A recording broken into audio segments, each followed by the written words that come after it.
ខាងក្តីតាស្រីរដ្ឋាគឺមិនពិតដូចរមិតអូនវាចាបងគិនជាស្មងចិន្តាមិនភ្លេចស្នេហាយើងទេ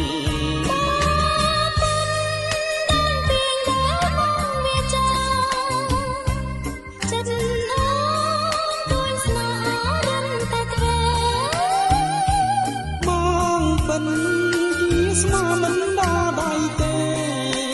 ក្នុងរឿងស្នេហ៍កែប្រាចោលមិនបានឡើយណាអូនណា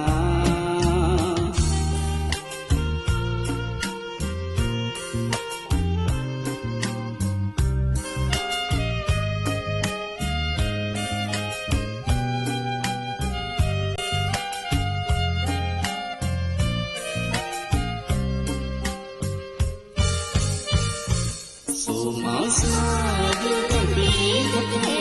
ទៅបើវាស្នេហ៍កាយដល់ទៅសូមលោកដំរើជួយឲ្យបងហើយអូននឹងបងបានគ្មានជុំរាប់អើយ